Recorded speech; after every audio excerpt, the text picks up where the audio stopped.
Hello and welcome to Bold TV. Let's break down credit scores. There are, of course, 3 credit agencies that keep track of your credit score: Equifax, Experian, and TransUnion. They track timely payments, how much of your credit you use, and how old your credit is. The biggest misconception about credit is that if you're low income, that means you automatically have bad credit. That's simply not true. You can take home less money, but as long as you make your payments on time, your credit will be great.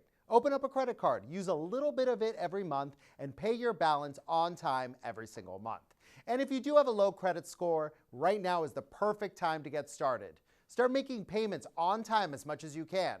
Low credit scores can confine you, and you end up paying more for everything from rent to big purchases. Low credit means that you're a financial risk, and you're going to have a hard time financing the things that you need. Keep in mind, credit resets every 7 years. That's the magic number.